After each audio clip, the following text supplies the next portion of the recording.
నమస్తే, నేను Naresh. Welcome to స్వతంత్ర బిగ్ టాక్. తెలంగాణలో పార్లమెంట్ ఎన్నికల వేడి రాజుకుంటోంది. ఇప్పటికే లోక్సభ స్థానాలకు కాంగ్రెస్ పార్టీ తరఫున మంత్రులను ఇన్ఛార్జీలుగా నియమించారు. పార్టీ పనుల్ని సమన్వయం చేసుకుంటున్నారు. ఎన్నికల వ్యూహం మీద చర్చించేందుకు ముఖ్యమంత్రి రేవంత్ రెడ్డి ఢిల్లీ వెళ్లారు. తిరిగి వచ్చాక మరింత దూకుడుగా ముందుకు వెళతారని తెలుస్తోంది. అటు బీజేపీ ఎన్నికల్లో యువత మీద ఫోకస్ చేసింది. సంక్రాంతి పండగ దాటినప్పటి నుంచి యువజన సమ్మేళనాలకు రంగం సిద్ధం చేస్తోంది.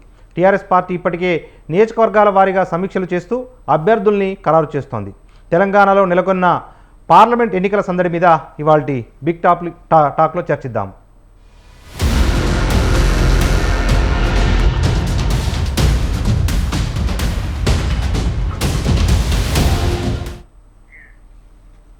రైట్, ఇదే అంశానికి సంబంధించి మనం చర్చ కొనసాగిద్దాం. మనతో పాటు ప్రముఖ రాజకీయ ఆర్థిక విశ్లేషకులు డి పాపారావు గారు ఉన్నారు. వారితో పాటు బీజేపీ సీనియర్ నాయకులు అల్జాపూర్ శ్రీనివాస్ గారు ఉన్నారు. మరికొద్దిసేపట్లో బీఆర్ఎస్ కాంగ్రెస్ ప్రతినిధులు కూడా మన బిగ్ టాక్లో జాయిన్ అవుతారు. మొదట మనం ప్రముఖ రాజకీయ ఆర్థిక విశ్లేషకులు పాపారావు గారి దగ్గరికి వెళ్దాం. పాపారావు గారు, నమస్తే అండి. నమస్తే సార్. రైట్, ఇంకా లోక్సభ ఎన్నికలకు సుమారు ఒక 100 రోజుల సమయం ఉంది. అన్ని పార్టీలు కూడా లోక్సభ ఎన్నికల మీద దృష్టి సారిస్తున్నట్టుగా కనిపిస్తూ ఉన్నాయి. ఈ లోక్సభ ఎన్నికల్లో ఎలా ఉండబోతా ఉన్నాయి? ఎన్నికల ఎజెండా ఏముండబోతా ఉంది సార్? ఎన్నికల ఎజెండా కంటే ఎవరి ఎజెండాని వాళ్ళు ముందుకు తేవాలని ట్రై చేస్తున్నారు. ఒకటి బీజేపీ అయితే మాత్రం రామ మందిరం ప్రధానంగా ఈరోజు రాముడు అనే దాన్ని ఇష్యూగా, అంటే గుడి ఇది జరుగుతుంది కాబట్టి, ఆరంభం అవుతుంది కాబట్టి దాన్ని మెయిన్ గా చేసుకుంటారు. అలాగే రెండో వాళ్ళ మీద వాళ్ళ అస్త్రాలు ఏంటంటే, ఇప్పుడు కాంగ్రెస్ పార్టీ ఆ రోజు వెళ్ళలేదు కాబట్టి ప్రారంభోత్సవం రోజు దాన్ని పాయింట్అవుట్ చేసి హిందువులకు వ్యతిరేకం కాంగ్రెస్ అనే ఒక ప్రచారం కూడా ఆల్రెడీ ఎత్తుకున్నారు కాబట్టి పాట అదొకటి కూడా నడుస్తుంది. అలాగే అయితే ఏంటంటే, ఇంకా సరే మిగతా పార్టీలు ఎవరు స్టాండ్ వాళ్ళకు ఉంటుంది, ఎవరు చెప్పేది వాళ్ళు చెబుతారు. తర్వాత ఏంటంటే, ఇంకా కాంగ్రెస్ పార్టీగా ఎజెండా ఉంటుంది. కాంగ్రెస్ పార్టీగా దానికి ఒక నిర్దిష్టమైన ఎజెండా ఉన్నట్లు ఏమీ లేదు. ఇండియా కూటమిని కట్టారు. అవును సార్. దాని ఎజెండా అల్టిమేట్ గా మోడీని అధికారంలోకి తిప్పడం అనే ఒక ఎజెండా మాత్రమే ఇప్పుడు కనపడుతుంది. ఎందుకంటే నిర్దిష్టమైన ఎజెండా లేదని ఎందుకంటున్నానంటే, రాష్ట్రానికి ఒక ఎజెండాతో ముందుకు వస్తున్నారు. కర్ణాటకలో 5 గ్యారంటీలు, తమిళనాడులో తెలంగాణలో 6 గ్యారంటీలు, ఇంకో చోట ఇంకోటి. నిర్దిష్టంగా దేశవ్యాప్తంగా వాళ్ళకి చెప్పుకోవడానికి ఒక ఆర్థిక విధానమో ఒక ప్రత్యామ్నాయ ఆలోచన లేదు. ఎక్సెప్టింగ్ మోడీని ఓడించాలి, మోడీని అధికారం నుంచి దింపాలి, ప్రత్యామ్నాయంగా మేము ముందుకు వస్తామని. సరిగ్గా మిగతా ఈ 2 మెయిన్ పార్టీల గురించి ఎజెండాల గురించి అయితే దీని గురించి. ఇక మిగతా పార్టీల ఎజెండాలంటే ప్రత్యేకంగా మన తెలంగాణలో ఉన్నాం కాబట్టి తెలంగాణ గురించి మాట్లాడుకోలేదు. అంటే బీఆర్ఎస్ కంటూ మాత్రం దానికి ప్రత్యేకమైన కొలమానాలు లేకపోయినా దానికి కొన్ని నిన్నటిదాకా అది అమలు జరుపుతున్న స్కీమ్స్ కానీ, నీళ్లు నిధులు నియామకాల విషయంలో తెలంగాణ తెచ్చిన పార్టీగా, కేసీఆర్ గారు ముందున్న పార్టీగా దాని విషయంలో దానికి ఉన్నటువంటిది కానీ అది దాని ఎజెండాగా ఉంటుంది. మిగతా ఏంటంటే కాంగ్రెస్ బీజేపీ చేస్తున్నట్టు జాతీయ స్థాయిలో బీజేపీ చేస్తున్న తప్పిదాలు పార్లమెంట్ ఎన్నికలకైతే, అలాగే ఇప్పుడు కాంగ్రెస్ వైఫల్యాలను ఎత్తి చూపేదే మెయిన్ ఎజెండాగా ఉంటుంది. కాబట్టి ఈ 3 పార్టీలకు ఇట్లాంటి ఎజెండాలు తప్పితే ప్రత్యేకంగా ఇంతవరకు ఎజెండా అంటూ డెవలప్ అయింది ఏమీ లేదు. ఎందుకంటే రామ మందిరం ఎజెండా కాదు, ఎప్పటి నుంచో రామ మందిరం ఎజెండాలో ఉంది బీజేపీకి. ప్రస్తుతం అది వాళ్ళకి సాకారం అవుతుంది అంతవరకే తప్పితే ఇప్పుడు కొత్తగా వచ్చింది కాదు. కాకపోతే ఏంటంటే ప్రస్తుతం అది నిజం అయ్యింది కాబట్టి, నిజ రూపం దాల్చింది కాబట్టి క్రెడిబిలిటీ మాకుంది, మేము నిజమైనటువంటి హిందుత్వవాదులం అనేది ఒకటి తెచ్చుకోవడానికి ఉంటుంది. అప్పుడు ఓవరాల్ గా ఎవరికి పెద్ద గొప్ప ఎజెండాతో పోరాడుతున్నారు అనేది ఇప్పుడు లేదు. అవును సార్. Okay, right. మనతో పాటు బీజేపీ సీనియర్ నాయకులు అల్జాపూర్ శ్రీనివాస్ గారు ఉన్నారు. శ్రీనివాస్ గారు, నమస్తే అండి. నమస్కారం అందరికి. రైట్, బీజేపీ అంటే చాలా వేగంగా అడుగులు వేస్తుంది పార్లమెంటు ఎన్నికల వైపుకు. కానీ రాష్ట్రంలో ఎన్నికలు ముగిశాయి, దాదాపు 1 నెల రోజులు తెలంగాణ కాంగ్రెస్ నేతృత్వంలో కొత్త ప్రభుత్వం ఏర్పడింది. కానీ బీజేపీ ఇప్పటివరకు కూడా బీజేపీ ఎల్పీ నేతను ఎన్నుకోలేకపోయింది. ఇటువంటి సమయంలో పార్లమెంటు ఎన్నికల సమయానికి బీజేపీ వేగం పుంజుకునే అవకాశాలు ఉన్నాయి. ఎందుకంటే అసెంబ్లీ ఎన్నికల్లో చివరి సమయంలో మీరు ప్రిపరేషన్ ప్రారంభించడము అవన్నీ కొంత బీజేపీకి దెబ్బపడ్డది అని చెప్పి బీజేపీ నేతలు కూడా అంగీకరిస్తారు. అటువంటి నేపథ్యంలో ఇంకా బీజేపీ ఎల్పీ నేతను ఎన్నుకోలేని బీజేపీ పార్లమెంట్ ఎన్నికలకు ఏ విధంగా సన్నద్ధమవుతుంది? ఇక్కడ బీజేపీ లెజిస్లేచర్ పార్టీ యొక్క ఎన్నికకు పార్లమెంట్ ఎన్నికలకు ఏమాత్రం కూడా సంబంధం లేదు. పార్లమెంట్ దృష్ట్యా మేమంతా కూడా మొదటి నుంచి తయారీ చేస్తున్నాం, సమాయత్తం చేసుకుంటా ఉన్నాం. బూత్ వారి కార్యకర్తల సమావేశాలు, సమీక్షలు, బలాబలాలు, ఓటర్ లిస్ట్ యొక్క మొత్తంగా కూడా మేము ముందర పెట్టుకొని పనిచేస్తున్నాం. అనేక కార్యక్రమాలు కూడా తీసుకోవడం జరుగుతున్నది. సో భారతీయ జనతా పార్టీ యొక్క లక్ష్యం ఇవాళ దేశాన్ని సుపరిపాలన వైపు తీసుకెళ్తూ ప్రజల యొక్క ఐకమత్యాన్ని, ప్రజల యొక్క సంక్షేమమే లక్ష్యంగా పనిచేస్తున్నాం. కాబట్టి బీజేపీ ఈసారి ఎన్నికల్లో ఇంకా పెద్ద మెజార్టీతో గెలవబోతా ఉన్నారు.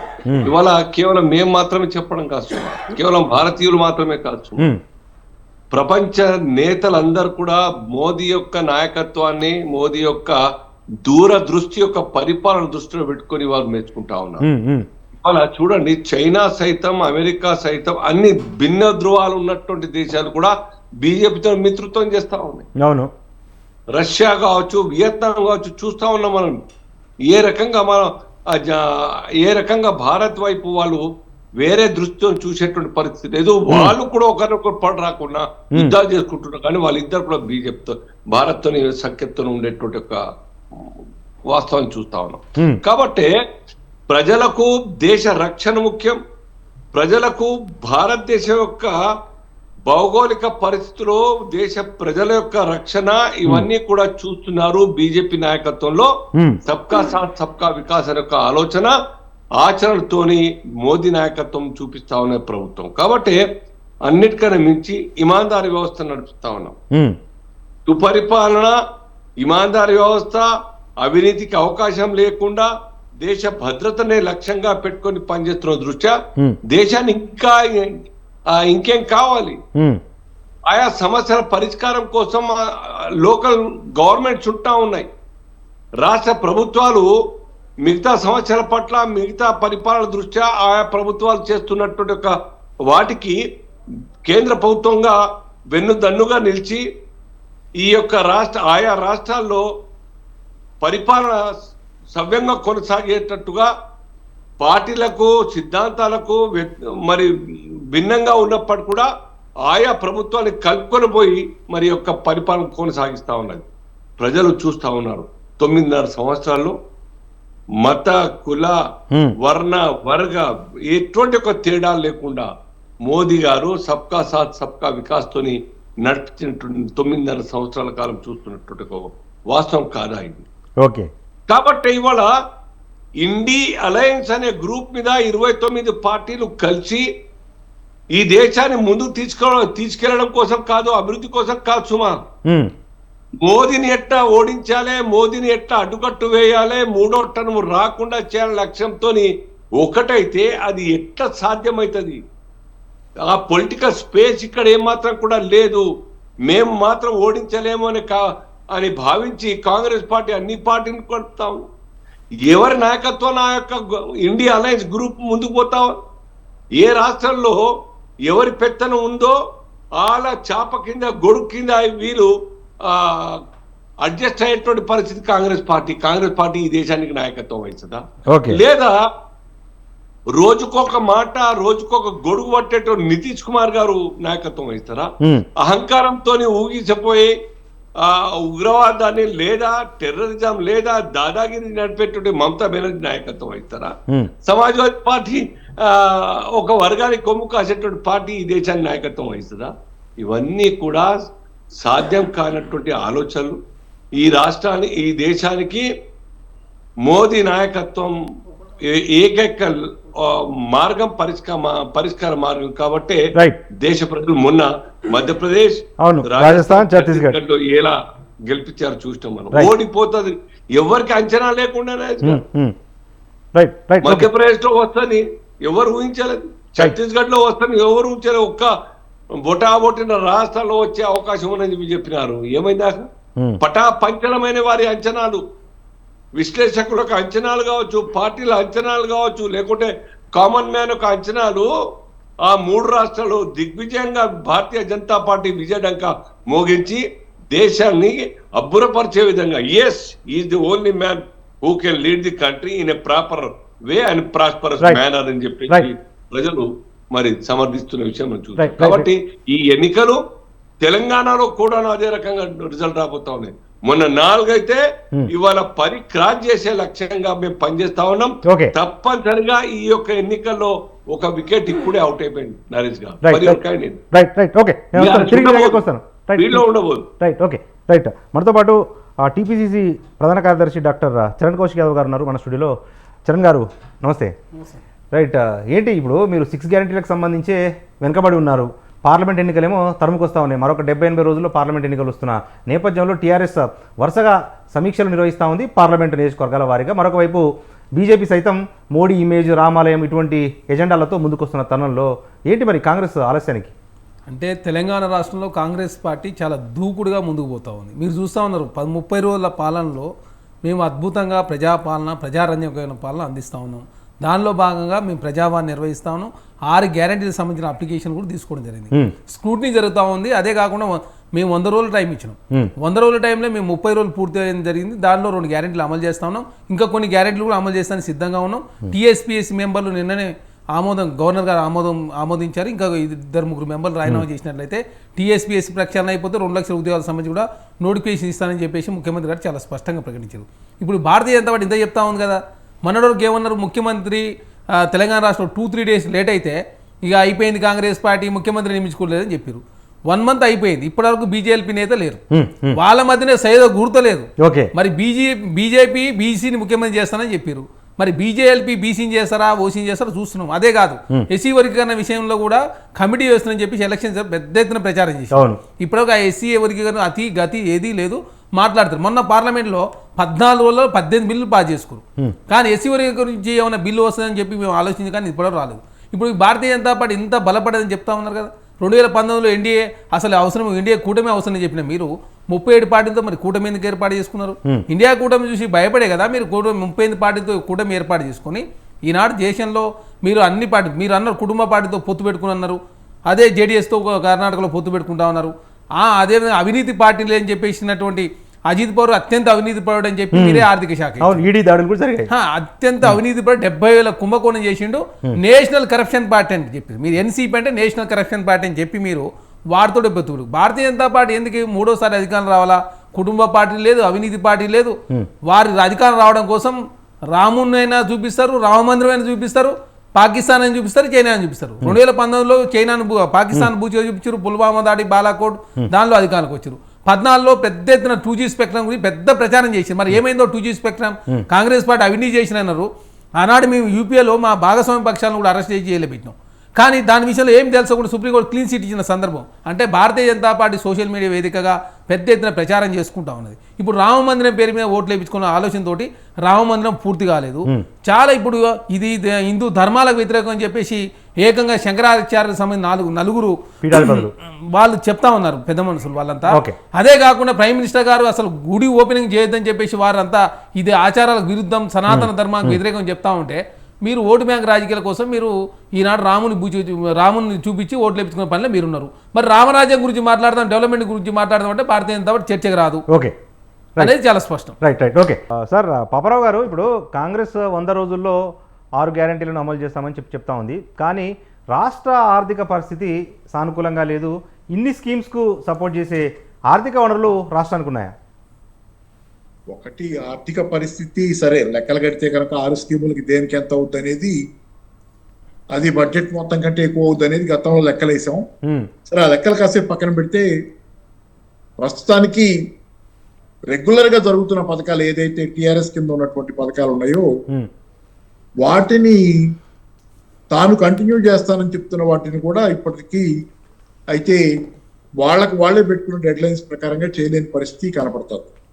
సరే, దానిలో ఓవరాల్ గా December 9th కి రైతు బంధు అన్నారు. ఇప్పుడు ఇప్పటిదాకా సుమారుగా 30 లక్షల మందికి ఇచ్చామని ఎవరు తుమ్మల నాగేశ్వరరావు గారు చెప్పారు. 30 లక్షల మందికి ఇచ్చాం, మిగతా వాళ్ళకి నెలాఖరులోగా అంటే జనవరి నెల చివరిలోగా ఇస్తామని. మామూలుగా అయితే ఈ పార్టీ సంక్రాంతి నాటికి అయిపోయేది అనేది రైతు బంధు అనేది మామూలు ఇది పద్ధతి రెగ్యులర్ గా ఉమ్, ఉమ్. 6,000 కోట్ల రూపాయల పైన డిస్బర్స్ చేయాల్సి ఉందనేది. కాబట్టి ఏంటి చాలా జాప్యం అయింది. ఎందుకంటే వర్షాలు ఈ ఎండాకాలం పంటకు సంబంధించి అదనులో డబ్బులు కనుక రాకపోయేటట్టయితే రైతు చేతిలో అది ఇబ్బంది. సరే ఏదేమైనా వాళ్ళు అన్నటువంటి డెడ్ లైన్ ప్రకారం మాత్రం ఇది జరగల. అలాగే ఆసరా పెన్షన్ కూడా అందరికీ ఇది అవ్వలేదు అనేది చాలా విషయాలు. అంటే తర్వాత ఏంటంటే ఓవరాల్ గా కొన్ని అంటే ఇవన్నీ పాయింట్అవుట్ చేయడం ఎందుకంటే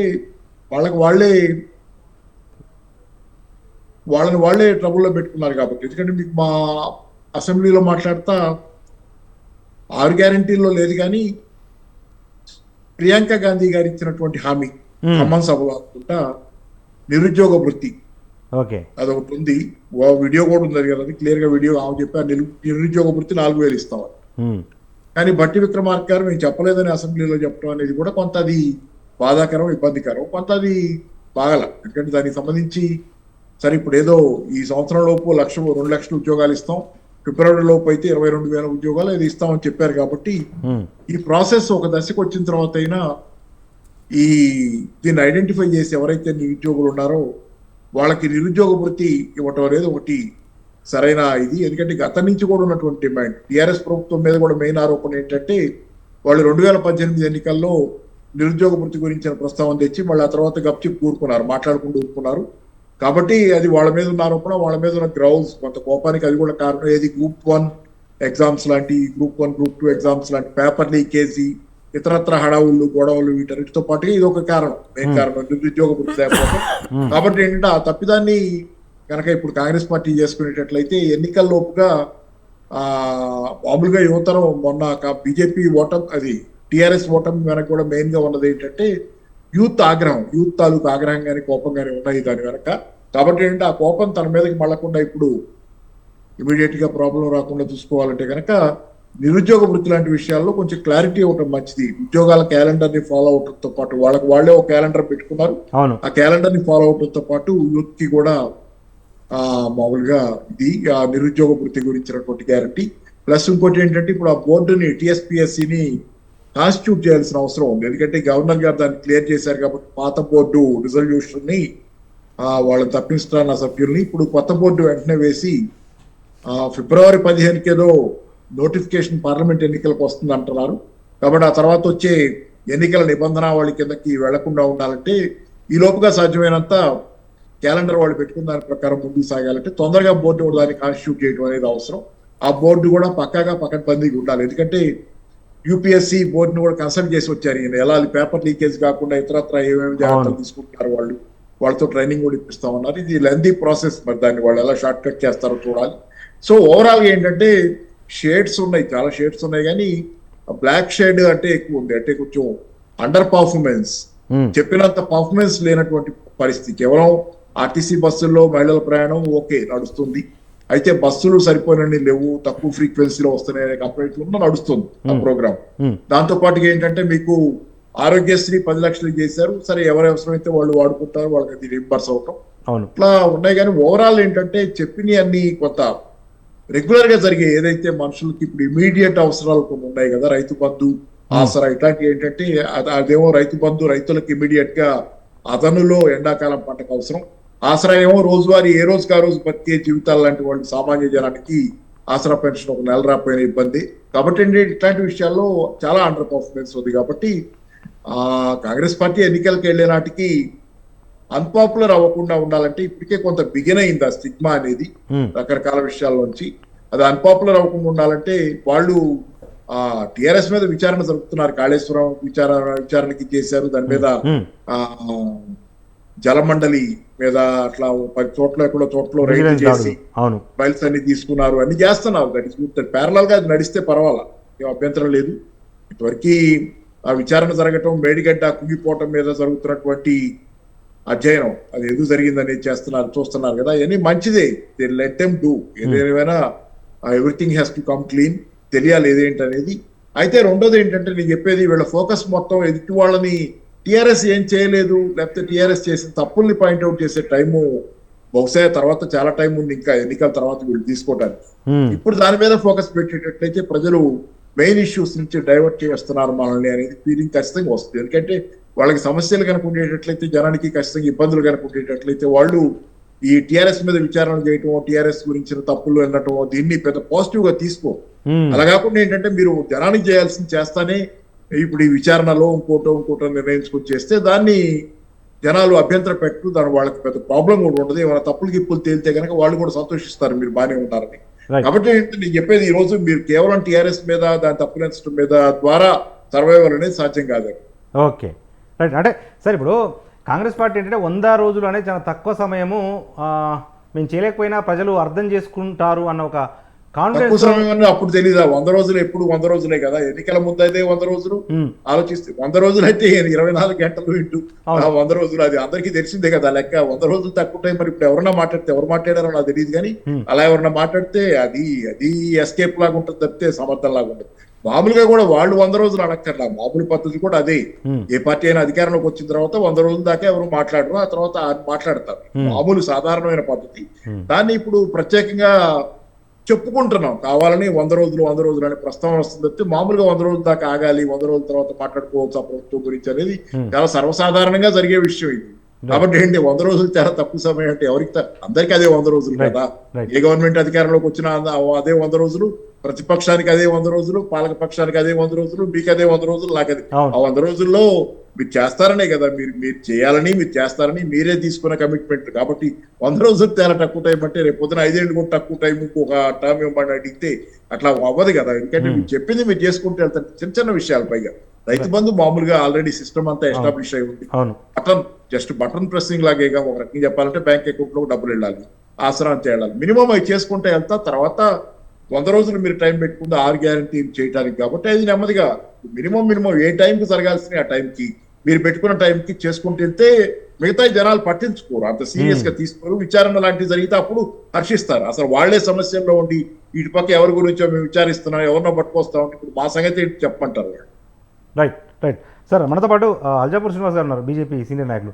సార్ శ్రీనివాస్ గారు, ఇంతకుముందు మీరు మాట్లాడుతూ గత పార్లమెంట్ ఎన్నికల్లో బీజేపీ 4 స్థానాలు గెలుచుకుంది, ఇప్పుడు 10 స్థానాలు సునాయాసంగా గెలుచుకోబోతుంది అని చెప్పి మీరు చెప్తా ఉన్నారు. కానీ మన జరిగిన అసెంబ్లీ ఎన్నికల్లో 3 ఎంపీలు కూడా అసెంబ్లీ ఎన్నికల్లో పోటీ చేశారు, ఓడిపోయిన పరిస్థితులు మనం చూసాము. ఈ 100 రోజుల్లో అంత ర్యాపిడ్గా గెలుపు దిశలో 10 స్థానాల దిశలో బీజేపీ అంటే ఎలాగూ మోడీ చరిష్మా జాతీయ అంశాలు ఇవన్నీ ఉన్నప్పటికీ కూడా 10 స్థానాలు గెలుచుకునే సామర్థ్యం బీజేపీకి ఉందంటారా? ఇప్పుడు అసెంబ్లీ ఎన్నికల యొక్క ఆలోచన సరళి ప్రజలది ఒక రకంగా ఉంటది. ఇక్కడ అసెంబ్లీలో కేసీఆర్ గారి ప్రభుత్వానికి వ్యతిరేకంగా చాలా తీవ్రమైనటువంటి అభిప్రాయం ప్రజల్లో ఉండింది. So whether to vote Congress or BJP అనేది మీమాంసల కొద్ది కాంగ్రెస్ కర్ణాటకలో గెలిచిన కారణంగా ఇక్కడ 6 గ్యారెంటీల పేరు మీద కాంగ్రెస్ కు అడ్వాంటేజ్ అయింది. మాకు ఆ యొక్క ప్రిఫరెన్స్ తగ్గించారు ప్రజలంతా. అయినా మేము we could rise up to 7 to 14%. ఒక్క సీట్ గెలిస్తే 18లో 8 సీట్లు గెలిచింది మొన్న. అయినా మాకు బాధనే ఉన్నది, ఇంకా ఎక్కువ గెలవాల్సినటువంటి పరిస్థితి. బట్ సమ్హౌ తీవ్రమైనటువంటి ఆగ్రహం కారణంగా కాంగ్రెస్ కు అడ్వాంటేజ్ అయింది. అది ఈ యొక్క ఎలక్షన్స్ మటుకు మనం యాక్సెప్ట్ చేయం. బట్ వెరాజ్ come to central elections, union elections కు పార్లమెంట్ కి ఆల్టర్నేటివ్ వేరే ఆలోచించాల్సిన అవసరం లేదు. ఏ రకంగా అయితే కేసీఆర్ కు వ్యతిరేకంగా ఆలోచించే అవసరం ఉండిందో ఇక్కడ ఈ రాష్ట్రంలో, కేంద్రంలో ఆ పరిస్థితి లేదు. సుజావుగా నడుస్తున్న ప్రభుత్వం మోదీ గారి నాయకత్వంలో సబ్కా సాత్ సబ్కా వికాస్ అనే ఆలోచనతో నడిపిస్తున్నట్టు ఈ యొక్క ప్రభుత్వాన్ని దించాల్సిన అవసరం లేదు అనేది ప్రజలు ఆలోచిస్తున్నారు. కాబట్టి మొన్నగా ఎలక్షన్స్ 3 రాష్ట్రాలు జరిగినాయి కదా, ఏ రకంగా ప్రజలు మ్యాండేట్ ఇచ్చినారు. సో ఈ దేశాన్ని పరిపాలించాల్సిన అవసరం ఇంకా మోదీ నాయకత్వం అవసరం దేశానికి అనే ఒక దృక్పథంతో ఈ రాష్ట్రంలో కూడా అదే మైండ్ సెట్ ఉంటది. ఇక్కడ తెలంగాణ రాష్ట్రం 98లో ఇండిపెండెంట్ గా 4 సీట్లు గెలిచిన రాష్ట్రం, 22-23% ఓట్ బ్యాంక్ తెలంగాణలో వచ్చినటువంటి రాష్ట్రం, ఓటు వేసినటువంటి అనుభవం ఉన్నది. పార్టీ యొక్క ఆలోచన, పార్టీ యొక్క సింబల్ ప్రజలకు కనెక్ట్ అయి ఉన్నది. ఇప్పుడు తప్పనిసరిగా మేము సైతం బీజేపీ వైపు అని చెప్పేసి ఈ యొక్క రాష్ట్రంలో 4 నుంచి 14 కూడా రావచ్చు, చెప్పలేదు. సో డెఫినెట్ గా కొద్దిగా ఖమ్మం, నల్గొండ మినా అక్కడ కూడా చెప్పలేం. అస్సాంలో, మణిపూర్ లో, త్రిపురలో గెలిచినట్టుగా చూడండి, ఇప్పుడు బీజేపీ లేనటువంటి ఒక రాష్ట్రాల్లో అధికారం వస్తున్నప్పుడు ఆ ప్రాంతంలో కూడా 2 లక్షలు, ఖమ్మంలో కూడా 2 లక్షలు వచ్చినటువంటి ఉదాహరణ ఉన్నాయి 98 ఎలక్షన్స్ లో. సో ఇక్కడ కూడా ఇంద్రసేన్ రెడ్డి గారు పోటీ చేసిన 2,10,000 వచ్చినాయి నల్గొండలో. డెఫినెట్ గా ఈ రాష్ట్రంలో 10 క్రాస్ అయితే మాకు విశ్వాసం ఉన్నది. ప్రజలకు కావాల్సిన గుడ్ గవర్నెన్స్. ఆ గుడ్ గవర్నెన్స్ లో తెలంగాణ ప్రాంతం ఎందుకు ఉండదు మోదీ నాయకత్వంలో ఒక ఆశ విశ్వాసం ఉన్నది. డెఫినెట్ మేము ఆ రకంగా వర్కౌట్ చేస్తున్నారు నరేష్ గారు. ప్రజల యొక్క ఆలోచన మాకు అర్థమైంది. Yes, they are thinking towards BJP. బీజేపీకి ఓటేద్దామనే ఆలోచనతో మేము దాన్ని వర్కౌట్ ఏ రకంగా ఆ డబ్బాలో ఓటు పడే విధంగా కార్యకర్తలను సమాయత్తం చేస్తున్నాం. ఆ రకంగా మేము సక్సీడ్ అవుతామని నాకు విశ్వాసం. Right okay. చరణ్ కౌశిక్ యాదవ్ గారు, ఏంటి విన్నారు ఇప్పుడు ప్రముఖ రాజకీయ విశ్లేషకులు, రాజకీయాలతో సంబంధం లేకుండా మీరు 100 రోజుల్లో దృష్టి సారించాల్సిన అంశాలను దృష్టి సారించకుండా గత ప్రభుత్వం వైఫల్యాలు, విచారణ, ఇటువంటి అంశాల మీద ఎక్కువగా సమయం వెచ్చించడము అంటే కాలయాపన కిందకే వస్తుందని చెప్తా ఉన్నారు. సార్, ఇప్పుడు గత ప్రభుత్వాలు చేసిన తప్పుల్ని ప్రశ్నించొద్దా? మేము చెప్పినాం కాళేశ్వరం విచారణ చేపిస్తామని చెప్పేసి మా మేనిఫెస్టోలో పెట్టినాం. మేము మేనిఫెస్టోలో పెట్టిన ప్రతి అంశం మీద మేము కాంగ్రెస్ పార్టీగా ముందుకు పోతా ఉన్నాం. ఒక్క నిమిషం కూడా వేస్ట్ చేస్తలేము మా టైంని. మీరు చూస్తున్నారు కదా, క్యాబినెట్లో ఉన్న మంత్రులంతా అనుభవించిన లేని మంత్రులు ఉన్నారు. అదే కదా ఫ్రీ హ్యాండ్ ఉన్నది వారికి. అధికారులు చూసి సీఎంఓలు చెక్ చేసుకోండి. ఈనాడు మా సీఎంఓలు చెక్ చేసుకోండి ఎంత అద్భుతమైన అధికారులు ఉన్నారో. శ్రీనివాసులు అల్ల కూడా సోషల్ జస్టిస్ ఉండే విధంగా చాలా యంగ్స్టర్స్ అంతా, అజిత్ రెడ్డి గారు కావచ్చు, శ్రీనివాసులు కావచ్చు, అదేవిధంగా అందరూ చాలా అద్భుతం, సంగీత గారు కావచ్చు, అదేవిధంగా శేషాద్రి గారు కావచ్చు, చాలా అద్భుతంగా పనిచేస్తూ ఉన్నారు. ఫ్రీ టైం ఇస్తూ ఉన్నారు. అదే కాకుండా ఇప్పుడు చూస్తూ ఉన్నారు రాష్ట్రంలో రకరకాల సమస్యలు ఉన్నాయి. ఇవన్నీ చేస్తూ ఉంటే రకరకాల సమస్యలు వెళ్తూ ఉన్నాయి. ఇప్పుడు ధరణి విషయంలో కమిటీ చేశారు. ధరణితోటి దాదాపు 6.5 లక్షల ఎకరాలకు అసలు పాస్ పుస్తకం ఉన్నాయి కానీ భూమి లేదు. ఇవన్నీ రకరకాల 10 లక్షల అప్లికేషన్ పెండింగ్ ఉన్నాయి. అదే కాకుండా ప్రజలంతా ఇబ్బంది పడతాం. అన్నిటికీ ఒక్కొక్క సమస్యను ఒక్కొక్క రోజు రివ్యూ చేసిన తర్వాత శ్వేతపత్రం రిలీజ్ చేస్తూనే మేము వాస్తవ విషయాలు ప్రజలు తెలియజేస్తాను. అంటే 6,71,000 కోట్ల రూపాయలు అప్పు ఉందని చెప్పొద్దాం. మరి కాళేశ్వరంలో అవినీతి జరిగిందనే విషయం గురించి విజిలెన్స్ చేస్తాను, జ్యుడిషియల్ ఎంక్వైరీ చేస్తానని చెప్పి నేను చేస్తా ఉన్నాను. అంటే చేద్దాం. మరి చేయకపోతే ఎట్లే సమస్య పరిష్కారం కావాలి. టీఎస్పీఎస్సీ మెంబర్లు, చైర్మన్ ఉన్నారు. అంటే అవినీతి 13 పేపర్ లీక్ అయిన వాళ్ళతో ఎగ్జామ్స్ పెట్టాలా? మరి ప్రక్షాళన చేయాలి కదా. ప్రక్షాళన చేస్తానని చెప్పినాం. యూపీఎస్సీ తరాలు ఉండాలని చెప్పినాం. మా ముఖ్యమంత్రి గారు యూపీఎస్సీ పోయినట్టు హిస్టరీలో ఫస్ట్ సార్ అంట ముఖ్యమంత్రి గారు, చైర్మన్ గారు, సెక్రటరీ కలిసి భారతదేశంలో యూపీఎస్సీ ఎలా ఉంది, తెలంగాణలో కూడా మేము ఆ విధమైనటువంటి పెడదామని చెప్పి పోతేనే ఆ యూపీఎస్సీ చైర్మన్, సెక్రటరీగా అవాకైన సందర్భం. మేము ముఖ్యమంత్రి గారు ఈ నెల రోజుల కాలంలో 3 సార్లు కేంద్రంలో కేంద్ర మంత్రులు కలిసిరు, ప్రధానమంత్రి గారు కలిసిరు, అమిత్ షా గారు కలిసిరంటే మాకు సిద్ధశుద్ధి ఉంది. కేంద్రం నుంచి రావాల్సిన నిధుల గురించి మాట్లాడుతూ ఉన్నారు. అదే కాక సివిల్ సప్లై డిపార్ట్మెంట్ ప్రధానంగా 10-30 కోట్ల రూపాయలు సంబంధించిన సరుకు గోడౌన్ ఉన్నది. 15,000 కోట్ల రూపాయలు కేంద్రం నుంచి రావాల్సి ఉన్నది పైసలు.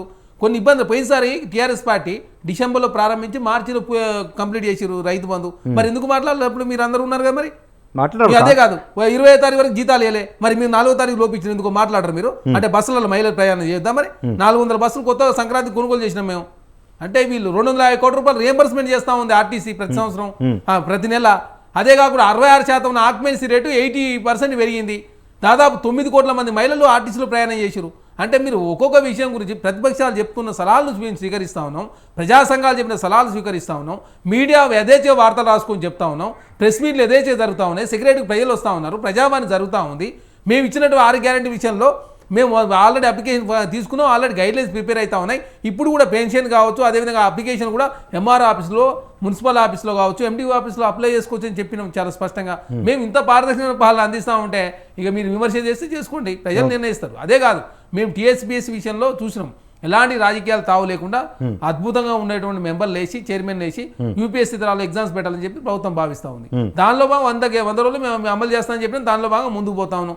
అదే కాదు 6,71,000 కోట్ల రూపాయలు అప్పు ఉందని ఎవరికైనా తెలుసా? ఇంతవరకు ఏ రాష్ట్ర ప్రభుత్వం శ్వేతపత్రం రిలీజ్ చేసిందా? మేము ఇంత అద్భుతంగా పరిపాలనిస్తూ ఉంటే ఇక ఏక కాంగ్రెస్ పార్టీ విమర్శ. మరి భారతీయ జనతా కేంద్రం నుండి ఏం చేసిందండి? తెలంగాణ కనీసం నవోదయ స్కూల్ తేలే కేంద్ర మంత్రి కిషన్ రెడ్డి గారు. తెలంగాణకు 156 ఎయిమ్స్ ఇచ్చి ఒక ఎయిమ్స్ రాలేదు తెలంగాణకి. మీరు కర్ణాటక ఎలక్షన్లో అప్పర్ భద్రాకి 40,000 కోట్లు ఇచ్చారు, గుజరాత్ బుల్లెట్ ట్రైన్ ఇచ్చారు, ఉత్తరప్రదేశ్లో మీరు ఉత్తరప్రదేశ్ ప్రత్యేక ప్యాకేజ్ ఇచ్చారు. అక్కడ తెలంగాణకి ఏం చేశారు మీరు? మహారాష్ట్రకు రైల్వే కోచ్ ఫ్యాక్టరీ 20,000 కోట్లతో ఇచ్చారు, గుజరాత్కి 20,000 కోట్లతో రైల్వే కోచ్ ఫ్యాక్టరీ. తెలంగాణకి ఏం చేయలేదు కదా భారతీయ జనతా పార్టీ. కనీసం నవోదయ స్కూల్ ఇవ్వలే మీరు. మీరు తెలంగాణ రాష్ట్రంలో ఎంపీ సీట్ ఎట్లా గెలుస్తారండి మీరు? ఎంపీలు ఉన్న 4 ఏం చేసింది? మరి ఉన్న 4 ఎంపీలు ఉండి కేంద్రం నుంచి తెలంగాణ రాష్ట్రం నిధులు తెచ్చినా మీరు? ప్రత్యేకంగా ఎలాంటి నిధులు తెచ్చుకోకుండా రాకుండా విద్యన హామీలు ఏది నెరవేర్చకుండా అదే 7 మండలాలు తెలంగాణ రాష్ట్రం నుంచి ఆంధ్ర కలిపిన మీరు మాట్లాడకుండా అయోధ్య రాముడు భద్రాద్రి రాముడు తెలంగాణలో ఉంటే భద్రాద్రి రాముడు భూములు ఆంధ్రలో ఉన్నాయి, జర 7 విలేజెస్ రిలీజ్ చేయండి అని చెప్తే ఈనాడు భద్రాద్రి రాముడు కాడ కనీసం డంపింగ్ యార్డ్ లేదు. మీరు భద్రాద్రి రాముడి గురించి మాట్లాడంటే అదిసేపు అయోధ్య రాముని చూపించి మీరు తెలంగాణ రాష్ట్ర ఓట్లు వేయించుకోవాలంటే ప్రజలు ఓట్లు ఇస్తారు సిద్ధంగా ఉన్నారా? మేము అద్భుతమైన పరిపాలన అందిస్తున్నామని చెప్పి ప్రజలంతా కోరుకుంటా ఉన్నాం. మేము ప్రజలు ఏదైతే కోరుకున్నా అది చేస్తూ ఉన్నాం. ప్రజలు కోరుకున్న పని కాంగ్రెస్ పార్టీ చేస్తూ ఉంది. కాంగ్రెస్ పార్టీ పారదర్శక పాలన అందిస్తూ ఉంది. చాలా పద్ధతి ప్రకారం ముందుకు పోతుందని చెప్పేసి ప్రజలంతా మనం విశ్వాసంలో తీసుకుంటా ఉన్నారు. ఖచ్చితంగా మమ్మల్ని నమ్ముతారు. మీరు చూస్తారు 2 లక్షల ఉద్యోగాలు ఈ సంవత్సరం, మరి ప్రతి సంవత్సరం 2 కోట్ల ఉద్యోగాలను నింపుతాన్న భారతీయ జనతా పెట్టిపోయింది. మరి 20 కోట్ల ఉద్యోగాలు నింపుతాని చెప్పి 7 లక్షల ఉద్యోగాలు నింపి వాళ్ళే పార్లమెంట్ సాక్షి ప్రకటించారు. మీరు ఇంకోటి నరేంద్ర మోడీ 16 మంది ప్రధానులు 53 లక్షల కోట్లు అప్పు చేసి 100 లక్షల కోట్లు అప్పు చేసింది. మరి మీరు ఈ దేశంలో ఏం చేసిరని? మీరు వచ్చిన ఎగుమతులు తగ్గినాయి, జీడిపి తగ్గింది, అదే కాకుండా వృద్ధి రేటు తగ్గింది. మీరు వచ్చిన తర్వాత ఏమైంది? అదే నిరుద్యోగం పెరిగింది ఈ దేశంలో. మీరు ఎన్డీఏ అంటే national development for Adani Ambani తప్ప ఒక మేలు చేసినా మీరు ఈ దేశంలో? బీజేపీ అంటే ఆయన కూడా మన అమిత్ షా గారు చెప్పారు ఏమైందని నల్లదని అంటే రాజకీయ పార్టీ జూమ్లా అని చెప్పి ఆయనే మాట్లాడింది కదా కొన్ని సందర్భాల్లో. మస్తు హామీలు ఇస్తాం అని చెప్పేసి, అంటే మీరు చేస్తే సంసారం మేము పారదర్శకంగా పాలన అందిస్తూ వాస్తవ విషయాలు ప్రజలు వివరిస్తూ మేము పోయే విధానం అది ఇదని చెప్పి మేము పోతా ఉంటే మేము చూస్తూ ఉన్నాం. ఈ దేశంలో ఇంత అద్భుతంగా తెలంగాణ రాష్ట్రం తప్ప ఈ దేశంలో ఇంత అద్భుతంగా అందుబాటులో ఉన్నటువంటి ముఖ్యమంత్రి కానీ మంత్రులు కానీ ఎవరు లేరు. అదే కాక మీరు చూసి పోస్టింగ్ల విషయంలో మీరు చెక్ చేసుకోండి. గతంలో అధికారులకు సంబంధించి పైసలు తీసుకొని పోస్టింగ్ ఇచ్చారు. మీరు ప్రెస్గా సీఐ అయిన ఎమ్మటే మంచిగా స్టేషన్ హౌస్ ఆఫీసర్ ₹1 కూడా తీసుకోకుండా కరప్షన్ తావలేకుండా మేము మంచిగా పోస్టింగ్స్ కావచ్చు సొసైటేషన్ ఉండాలని కోరుకునే అధికారులు కావచ్చు తపన ఉన్నటువంటి యంగ్స్టర్స్ అంతా కూడా మేము ప్రమోట్ చేసి ముందుకు తీసుకుపోతాం. కాబట్టి ఖచ్చితంగా తెలంగాణ రాష్ట్రంలో భారతీయ జనతా పార్టీ ఉన్న 9 ఖచ్చితంగా 3 నుంచి 4 ఓడిపోతారు. వీళ్ళే మీరు చూస్తారు ఆఫ్టర్ ఎలక్షన్స్.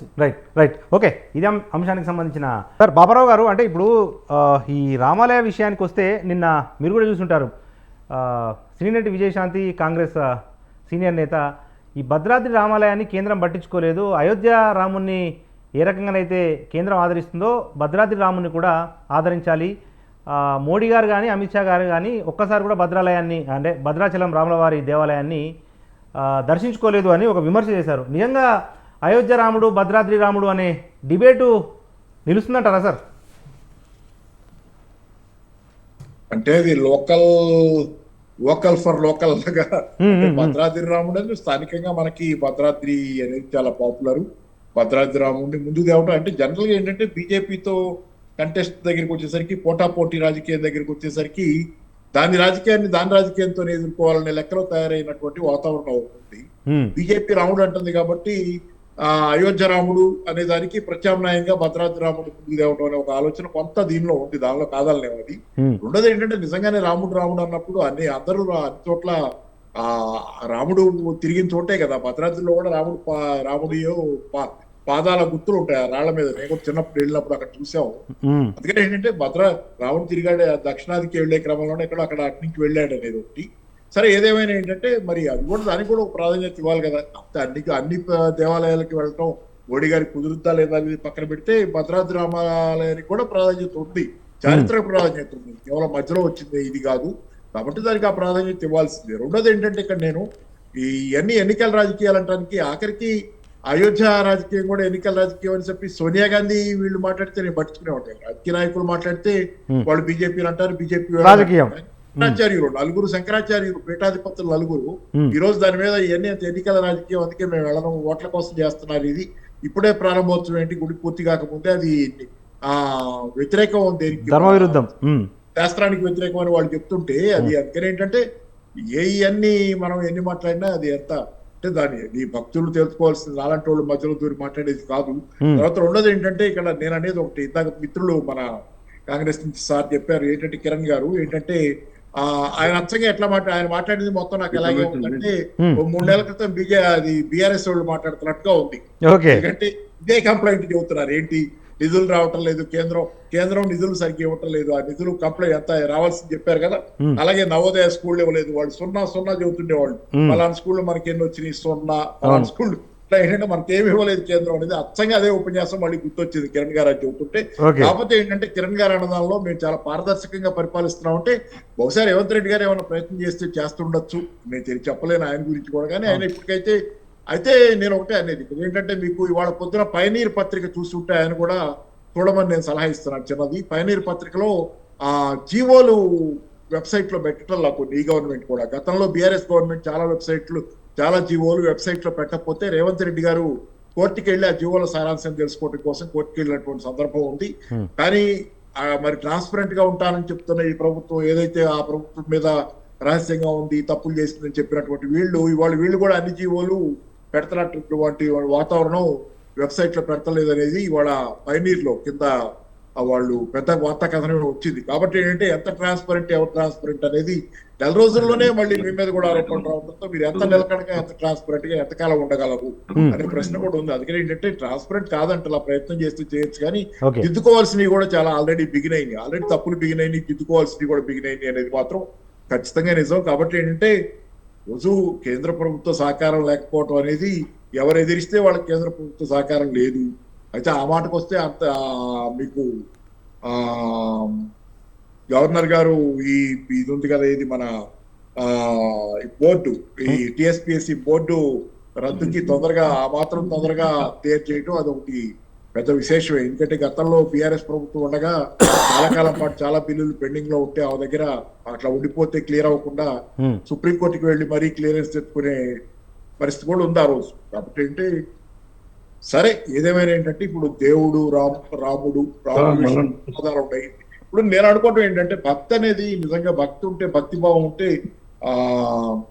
అది చాలా పూర్తిగా మనిషి తాలూకు పూర్తిగా భక్తులైనా మంచిదే. ఎవరైనా పూర్తిగా భక్తులు పుణ్యమైన ఉంటాయి, లేకపోతే వాళ్ళకి సొంతగా మానవ నీతి అయిన ఉండాలి తప్పితే ఆ భక్తి లేకుండా మానవుడిగా స్వతంత్రంగా సొంత లోపల నుంచి వచ్చిన కొన్ని విలువలు కూడా లేకపోయేటట్లయితే అది ప్రమాదకరమే, దాన్ని కాదన్ను.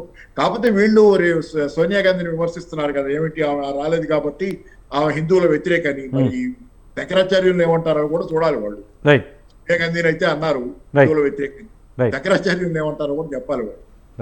Right sir.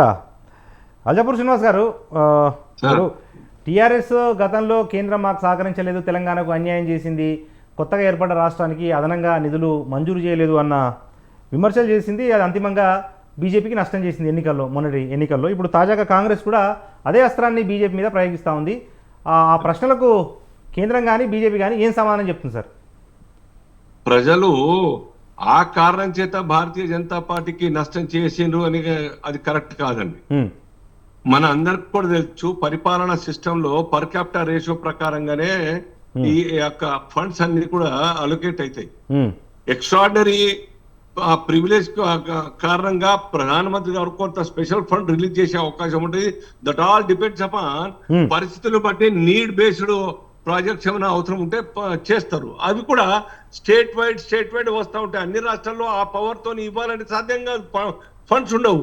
ఈ రాష్ట్రంలో దేశంలోనే ఎక్కడ లేనటువంటి ఒక నేషనల్ హైవేస్ కోసం ఎక్కువ మొత్తంలో ఫండ్స్ వచ్చింది. ఇక్కడ ఈ రాష్ట్రం అడ్వాంటేజ్ పొందింది. అలాగే ప్రతి జిల్లాకు మెడికల్ కాలేజ్ ఇస్తా ఉన్నది కదా, ఇచ్చింది కదా. నవోదయ గురించి వాళ్ళేమో ల్యాండ్స్ ఇవ్వకుండా, బిల్డింగ్స్ కట్టకుండా ఏకాఏకని ఇచ్చేయమంటే ఎట్టయితుంది? ఉదాహరణకు ట్రైబల్ యూనివర్సిటీ 7-8 సంవత్సరాలుగా పెండింగ్ లో ఉండింది, రాష్ట్ర ప్రభుత్వం ల్యాండ్ ఇవ్వని కారణంగా. మొన్న ల్యాండ్ ఇవ్వడానికి ముందుకు వచ్చింది ఈ యొక్క రాష్ట్ర సర్కారు, మేము ఓకే చేసినాం, క్యాబినెట్ అప్రూవ్ చేసింది. ఈ రకంగా అనేక ఇష్యూస్ కావాలని తెలంగాణ రాష్ట్ర సమితి సర్కార్ పెండింగ్ లో ఉంచి తెలంగాణ వాదాన్ని బతికించుకునే ప్రయత్నం, దాని పేరు మీద ఓట్లు పొందే ప్రయత్నం చేసింది. అది కాస్త రివర్స్ అయింది. బీజేపీ పట్ల, బీజేపీ రాష్ట్రంలో అధికారంలో ఉంటే ఆ అవినీతి జరగకపోతుండే, అధికారంలో ఉంటే ఆ యొక్క అక్రమాలు జరగకపోయి ఉంటే ఈ యొక్క రాష్ట్ర ఖజానాకు దివాలా తీసే పరిస్థితి రాకపోతుండే. దానికి కారణంగానే కాంగ్రెస్ అడ్వాంటేజ్ అయింది. అరే గెలుస్తుంది, కాంగ్రెస్ గెలుస్తుంది మనకని. కానీ భారతీయ జనతా పార్టీ యొక్క రోల్ ఈ యొక్క అడ్మినిస్ట్రేషన్ లో ఏమీ లేదు. కేసీఆర్ సర్కార్ ఈ యొక్క రాష్ట్రాన్ని టోటల్ గా లాస్ చేసింది, దివాలా తీసింది. టోటల్ తెలిసి ఇంటెన్షనల్ గా దోచుకోవడానికి ప్రాజెక్ట్ ప్రపోజ్ చేసినారు. కాళేశ్వరం లాంటి ప్రాజెక్టు, భగీరథ లాంటి ప్రాజెక్టు, మిషన్ కాకతీయ ప్రాజెక్టు, ఇవన్నీ కూడా direct funding state government, central government ఏమి కాదు. డెఫినెట్ గా సెంట్రల్ గవర్నమెంట్ అనేక సందర్భాల్లో ఫండ్స్ ఇచ్చింది, కానీ దాని ప్రచారం మాత్రం కేసీఆర్ గారు, కేటీఆర్ గారు తీసుకున్నారు ఫోటోలు పెట్టుకొని. బీజేపీ చీప్ రాజకీయాలు ఎప్పుడు చేయలేదు. బీజేపీ ప్రచారం కోసం ప్రాజెక్టులు టేకప్ చేయదండి. ఓకే. కన్స్ట్రక్టివ్ యాక్టివిటీస్ యొక్క రాష్ట్రం ఈ యొక్క రాష్ట్రం భారత్ తో భాగం కాదా? ఓకే. ఈ రాష్ట్ర ప్రజల అభివృద్ధి బీజేపీ కోరుకోదా? ఓకే. ఈ రాష్ట్రం యొక్క సంక్షేమం, ప్రజల సంక్షేమం బీజేపీ కోరుకోదా? ఏదైనా మధ్యంతరంగా మాకు ఓట్లు పడలే యొక్క రాష్ట్రంలో కాబట్టి మేము రేషన్ కట్ చేస్తామని చెప్పి చేస్తామా? లేదా ఈ యొక్క రాష్ట్ర ప్రజలు మాకు గెలిపేయలేదు కాబట్టి మేము ధాన్యం ఈ రాష్ట్రం నుంచి కొనమని చెప్పినామా? ఓకే. ఇవన్నీ చేస్తాం కదా. అవును. ఎంతైతే కొన్నారో ఈ రాష్ట్ర ప్రభుత్వం అంత మొత్తం మేము కొనేస్తాం అక్కడ కేంద్రం ఎఫ్సిఐ ద్వారా. అట్లా వివక్ష చూపలేదే. మాకు బాధ్యత ఉన్నది. తెలంగాణ రాష్ట్రం భారత్ తో అంతర్భాగం. ఈ యొక్క రాష్ట్రం డెవలప్మెంట్ కోసం రాష్ట్ర భారతీయ జనతా పార్టీ అలాగే కేంద్ర ప్రభుత్వం ఆహార్నిశాలు ఆలోచిస్తూ అమలు చేస్తూ ఉంటది అభివృద్ధి కోసం, సహకారం కోసం. ఇచ్చి పుచ్చుకునేటువంటి ధోరణి ప్రభుత్వాలకు ఉండాలి. మేమిస్తే ఆరోగ్యశ్రీ బదులు ఆయుష్మాన్ భారత్ ఇస్తా అంటే ఇవ్వలేరు. ఎందుకు? మోదీ గారి పేరు వస్తుంది. ఒక్కటంటే ఒక్క సింగిల్ 9.5 years ఒక రేషన్ కార్డు ఇష్యూ చేయాలని సర్కారు కారణం ఏం చెప్తుంది? మోదీ గారి ఫోటో ఉంటుంది కాబట్టి అలో చేయదు, యాక్సెప్ట్ చేయదు. ఇటువంటి ఒక చీప్ జిమ్మిక్స్ కారణంగా రాష్ట్ర ప్రజలకు అన్యాయం చేసింది కేసీఆర్ సర్కార్. అవినీతి అక్రమాలతో పాటు ఈ రకంగా ఈర్ష్య ద్వేషాలతోని ఈ యొక్క రాష్ట్రానికి నష్టం చేసింది. రాష్ట్ర ప్రజలకు ఆయుష్మాన్ భారత్ అందకుండా చేసింది. 1500 కోట్లు very first year after assumption of power. Okay. Double బెడ్రూమ్ల కోసం, single bedroom housing Pradhan Mantri Awas Yojana కోసం తర్వాత కంప్లీషన్ సర్టిఫికేట్ సబ్మిట్ చేసి 2వ దఫా తీసుకోవచ్చు కదా. కంప్లీట్ చేయలేదు, పొజిషన్ ఇవ్వలేదు కాబట్టి 2వసారి ఆ డబ్బులు ప్రధానమంత్రి ఆవాస్ యోజన కింద అడిగే యొక్క ముఖం లేకుండా కేసీఆర్ సర్కార్ ఆ యొక్క ప్రామిస్ మొత్తంగా కూడా తుంగలు తొక్కినారు. ఫ్రీ ఎరువులు పుట్టిందే దానికోసం అని చెప్పినారు. అసలు కేసీఆర్ పుట్టిందే రైతుల కోసం అని చెప్పి గొప్పగా చెప్పుకున్నాం. ఫ్రీ ఎరువులు అని చెప్పేసి ఇచ్చిన 1 కిలో అన్న హీరో. అలాగే నిరుద్యోగ భృతి మీరే అనౌన్స్ చేస్తారుగా 2వ టర్మ్ లో, ఎందుకు ఇవ్వలేదు? ఇవన్నీ కూడా ఆర్థిక పరిస్థితి బాగాలేదు. అదే కాపీ ఇవాళ కాంగ్రెస్ పార్టీ కొడతా ఉన్నది. అంతగానే ఎక్కువ ప్రామిస్లు చేసి కాంగ్రెస్ పార్టీ బురదలో కాలేసింది. అరే ఓట్ల కోసం మరీ చీప్ గా ఆశా పరులు చేసి అసాధ్యమైనటువంటి ఒక అమలు కానటువంటి ఒక ప్రామిస్లు చేసి ఇవాళ మోసం చేసి ఓట్లు పొంది ఈ రాష్ట్రానికి ఎటు గతి లేకుండా ఈ యొక్క కాంగ్రెస్ సర్కారు నడిపే పరిస్థితి. అందుకోసం నేను చెప్తున్నా, ఉదయం కూడా వేరే టీవీలో చెప్పాను, సారీ చెప్పండి రేవంత్ రెడ్డి గారు, కాంగ్రెస్ కమిటీ. మేము ఆర్థిక పరిస్థితి మాకు సపోర్టింగ్ గా లేదు కాబట్టి మేము ఇవన్నీ ప్రామిసెస్ అమలు చేయలేము. బాగా నడపాలంటే మాకు క్షమించండి, ఈ యొక్క రాష్ట్రం సజావుగా నడపడానికి ట్రాక్టర్ తీసుకురావడానికి టైం పడుతుందని చెప్పేసి క్షమాపణ కోరండి. ప్రజలకు క్షమాగుణం ఉంటది, క్షమాగుణం ఉంటది ప్రజలకు. వాస్తవాన్ని ఒప్పుకోండి. సార్ అల్జపురుషరావు సార్, చివరిగా ఒకటి, ఇప్పుడు రామాలయ ప్రారంభోత్సవాన్ని ఒక ఎజెండాగా బీజేపీ తీసుకొస్తా ఉంది, అక్షింతలు పంచుతా ఉన్నారు. దాని తర్వాత పార్లమెంటు నియోజకవర్గాల వారీగా భక్తులను తరలించేందుకు ప్రత్యేక రైళ్లను కూడా ఏర్పాటు చేస్తూ ఉన్నారు. ఇటువంటి నేపథ్యంలో భద్రాద్రి రాముని మీద కేంద్ర వివక్షత చూపిస్తూ ఉంది, బీజేపీ పట్టించుకోవట్లేదు అన్న ఒక విమర్శ కూడా నిన్నటి నుంచి కాంగ్రెస్ చేస్తా ఉంది. ఎట్లా? చాలా చాలా బాధేస్తుంది. కాంగ్రెస్ పార్టీ కావచ్చు, ప్రతిపక్షాలు కావచ్చు, భారతీయ జనతా పార్టీకి మన సంబంధం ఉన్నదా రామాలయ టెంపుల్ గురించి? సుప్రీంకోర్టు ద్వారా నియమించబడ్డటువంటి కమిటీ, ఆ ట్రస్ట్ కమిటీ, ఆ కమిటీ కరెక్షన్ చేసింది. ఆ కమిటీ కడతా ఉన్నది, ఆ కమిటీ పిలుస్తా ఉన్నది, ఆ కమిటీ తీసుకెళ్తా ఉంది. దానికి బీజేపీకి ఏం సంబంధం? దానికి బీజేపీ సర్కార్కి ఏం సంబంధం? అందరం కూడా హిందువులం. ఈ హిందువుగా జన్మించినందుకు ఈ యొక్క దేశంలో 496 సంవత్సరాల కాలం పాటు పెండింగ్ లో ఉన్నటువంటి ఇష్యూను కోర్టు ద్వారా రిజాల్వ్ చేయించుకొని ఈ యొక్క నిర్మాణం జరుగుతుంటే అందరం హిందువులుగా, భలే ఈ రాజకీయాలు పక్కన పెడదాం, కానీ జన్మతా హిందువులమైనటువంటి యొక్క భారతీయులందరూ కూడా అందరూ హిందువులే. ఒకప్పుడు కూడా నిపాలటి ముస్లిం కావచ్చు, క్రిస్టియన్ కావచ్చు, అందరి యొక్క ధర్మం ఆ యొక్క రామాలయాన్ని ఒక ఆదర్శ పురుషుడు, గుడ్ పర్ఫార్మర్, ఆ యొక్క గుడిని నిర్మాణం కోసం అందరం పాల్గొనాలి. ఇండోనేషియాలో కరెన్సీల మీద గణేశుని బొమ్మ ఉంటది, సరస్వతి మాతను పూజిస్తారు. అలాగే రామాయణం ప్రతి సంవత్సరం అక్కడ ఆలపిస్తారు, రామాయణ కార్యక్రమం నడిపిస్తారు. వాళ్ళ అర్థం చెప్తారు.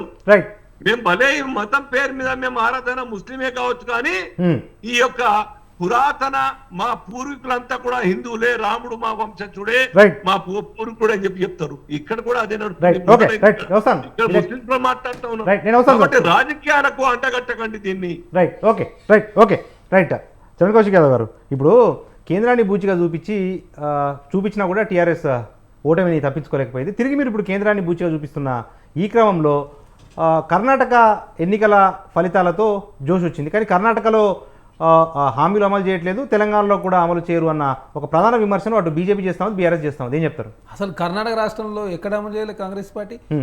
ఈరోజు కూడా నిరుద్యోగులకు అన్ఎంప్లాయ్మెంట్ స్టైపెండ్ ఆల్రెడీ ఇవ్వడం జరిగింది. ఈ రోజే ఓకే 5 గ్యారెంటీలకు 50,000 కోట్ల రూపాయలు అక్కడ ఖర్చు పెట్టి అక్కడ అమలు చేస్తూ ఉంటే, ఇక్కడ అదే బీఆర్ఎస్ పార్టీ బీజేపీ ఒకటై తెలంగాణ రాష్ట్రంలో కర్ణాటకలో సంబంధించిన రైతులు తీసుకొచ్చి తెలంగాణలో గొడవ చేయించి 5 గంటలే కరెంట్ ఇస్తుర్రు, కాంగ్రెస్ పార్టీ వస్తే 5 గంటలే కరెంట్ వస్తుంది, కాంగ్రెస్ పార్టీ వస్తే అంధకారంలో పోతుందని చెప్పి ప్రయత్నం మీరు చేసిర్రు.